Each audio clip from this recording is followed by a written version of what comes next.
Hi, Doc. Good afternoon. How are you today? I'm actually excellent. Thank you for asking.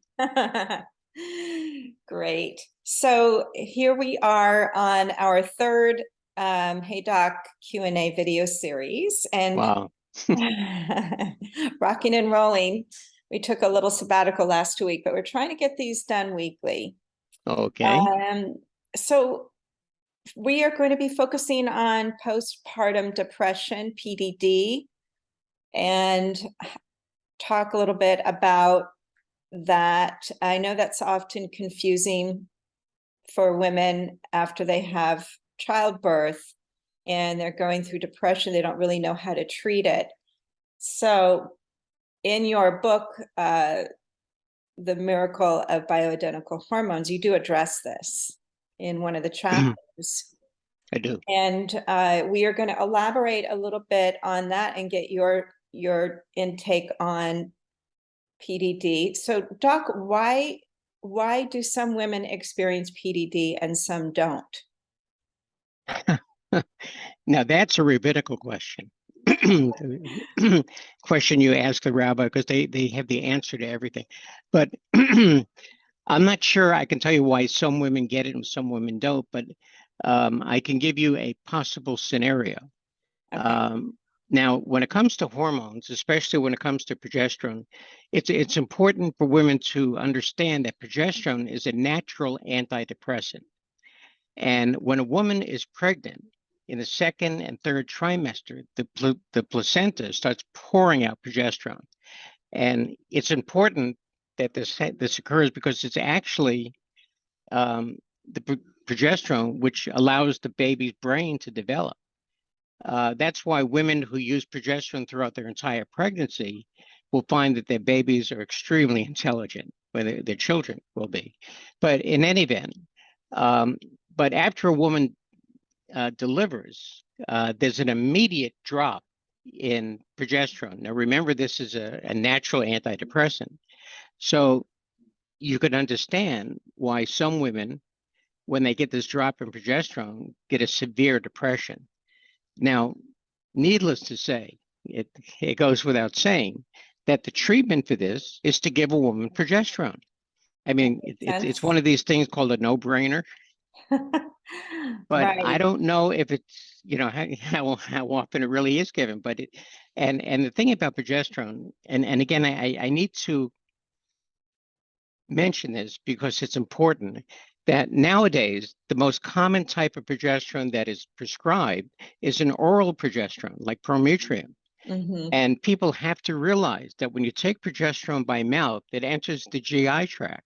Right. And and because of that, it goes through the liver. And when progesterone hits the liver converts it into a different hormone called allopregnanolone. At least 90% of progesterone is converted. So they're not getting progesterone. So when So I it's talk not about getting reaching the receptor sites that it needs to because it's exactly, that's already exactly right. looking at another, yeah, it's in the gut and it's already been So, absorbed, so to speak. Right? exactly. Okay. Interesting. Well, So yeah. yeah, So I think that, one of the reasons when women when they're pregnant and they talk about how good they feel and how vibrant they feel, is that predominantly from progesterone? About, because it's in an that second again a trimester, natural antidepressant. right? Um, so the treatment would be a, a 5% progesterone cream. Now, why that's important? 5% means that each pump is 50 milligrams. Is that this is like the strength that blocks estrogen. See, a lower strength of progesterone very easily goes to estrogen receptor sites and acts like estrogen. So Right. again, the dosage is important. And 5%, of course, is the strength that blocks adrenaline and also is the best one for blocking insulin. Okay. Um, so that's postpartum depression, and it responds very quickly to progesterone. There's no reason why women have to go literally for Yeah. months with postpartum depression. Now, women that, let's say they take progesterone during their pregnancy, will it help alleviate the drop in progesterone once they have the baby, or? That's an excellent question. When people read my books, what they will notice is that there are no references in my books to like other articles or other books. And the reason for that is that everything I have learned, I've learned from my patients. Now, the problem is I'm not a gynecologist, so I don't follow women through their pregnancy and whatever. Right, And it's very rare that I see a woman who is actually postpartum. Um, right, so it's an excellent question because all the patients that I see while they're pregnant are on progesterone, right, and frankly, I haven't heard whether or not they ever get postpartum depression. I don't think so because they never call me. right. But it could very well be that using progesterone throughout the pregnancy and certainly after will prevent and treat postpartum depression. Well, it certainly won't hurt. It'll certainly make them feel better, and it'll help with the development of their baby brain and Yeah, cognizant. And I would not, imagine not their babies come out nice and calm. well, Hopefully. not only are these extremely intelligent babies, but they're Right, extremely happy babies, right. you know, Which is which what we makes sense want. because they're getting an antidepressant. So Um, now taking on to that vein, happy babies. So when babies are colicky, is that a result of the drop in progesterone from the mother as well? It affects the child? And I, I consider colic in babies postpartum depression in babies. And because what causes colic in babies is too much adrenaline. Now, very often, women talk about the fetus that does a lot of kicking. Now, extra kicking is always due to due to excess adrenaline. Now, these are very often the babies that will have colic when they're born. But the bottom line is that colic um, is caused by adrenaline, and what happens is that once the baby is delivered, it no longer has access to progesterone. It's gone, right, and so they develop what I consider a postpartum depression in babies, which comes out as colic. And the interesting thing is that if you take this 5% progesterone cream and rub it on the baby's belly, it should get rid of colic in about 3 minutes. wow. Very often women, mothers and fathers stay up all night with a baby crying. Um, and and what's good is that you cannot harm a baby with progesterone because remember, for 6 months they're exposed to incredibly high levels of progesterone, Exactly. levels that cannot be duplicated. Right. So yeah, so yeah, so to me, colic in babies is postpartum depression in babies. So That makes total sense. Really, it really does. Um, I know that in this blog that we had, we were talking about this new drug called allopregnanolone. Am I saying that correctly? And it was something for postpartum direct that was actually approved by the FDA, being hauled as the first drug of treatment for postpartum depression. And it was quite expensive. So for a woman that is looking to treat with this drug versus progesterone, what do you say about that, about this new drug that the FDA is clouding? it doesn't surprise me that the FDA would tout this because the FDA is there to protect and promote drug companies. Allopregnanolone is the end product of oral progesterone. Well, that's what, So, exactly. It's the same. It's the same byproduct, basically. Your body and would. and it would be hard for me to conceive of the fact that allopregnanolone, that they have a drug drug that it would eliminate colic in 3 minutes. I'm just saying Right, because it's not exactly. progesterone. Well, they say the drug alone is expected to be 20 or 35,000 and requires additional cost for hospitalization during an IV administration lasting 60 hours, and that does not sound doable for anyone to spend that It kind of sounds money. it sounds typical of the FDA Wow. and typical of the lack of knowledge of hormones amongst doctors. Doctors get no training in hormones. Right, exactly. Um, Well, which also you have a physician's program that you sell on our website, and offer counsel. I know I was just reading that earlier today because I wanted to talk, read up a little bit about PDD and hormone, but it's written for anyone who would want to learn about hormone balancing for men and women. It's very easy instructions, and it's very comprehensive. In addition to the Miracle of Bioidentical Hormones, I think it should be on anyone's bookshelf, to be honest, that want to learn about hormone treatment. I think it was excellently written. Well, thank you. I mean, easy to understand from the standpoint written from a physician for a physician. It's very easy to understand for anyone to read. Even doctors, right? Even doctors, okay.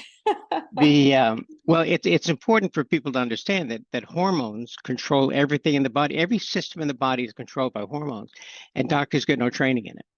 Right. I won't mention the type of doctor that has the least amount of training, but it affects women a lot. And so for the treatment for PPD, I'm sorry, PPD, you say is a 5% progesterone cream, which is 50 milligrams, which is one pump of the Platt Pro or right, the Pro Max.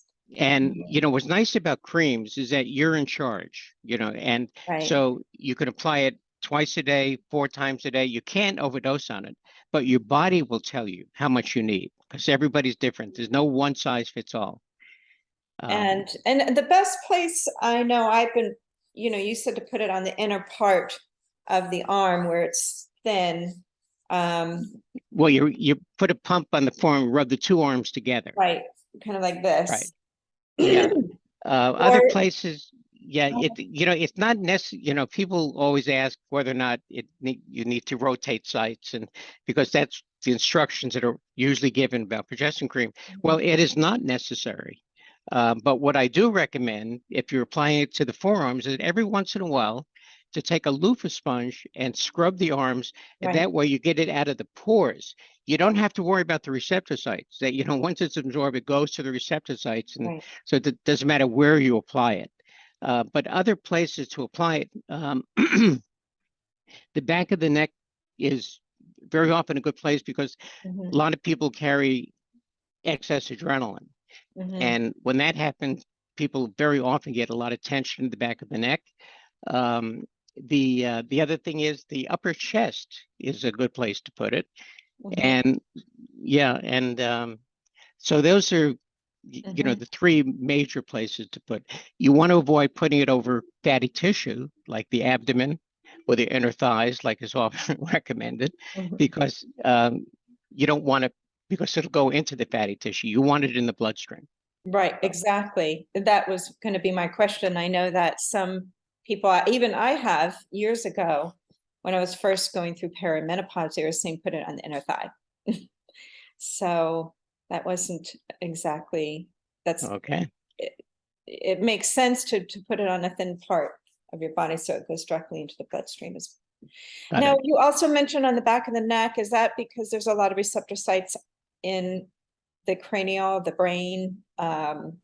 Well, the reason for that is that a lot of people have excess adrenaline. People that have trouble sleeping, people with anger issues, people with ADHD. Okay, and when people have a lot of tension in the back of the neck, it can cause tinnitus, ringing in the ears, and it can cause severe headaches called occipital neuritis.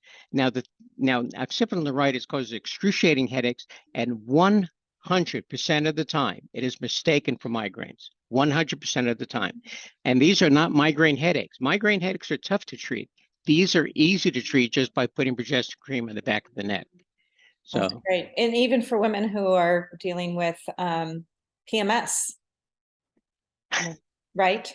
I know we're going into another subject, but I didn't know that women dealt with PMS.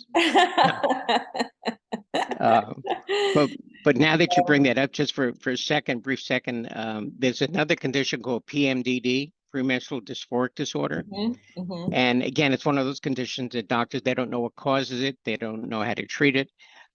These are women that for 10 days out of the month, nobody can live with them because they have severe anger issues and mood changes. Right. But it's all caused by excess adrenaline. And again, progesterone cream will eliminate this problem. Okay. Well, Doc, if there's anything else you add, I think, we trying to say There's always something to add. Okay. I know we can go on and on, but this is just really meant to be informational, easy, hopefully Okay. we're trying to keep this short and sweet.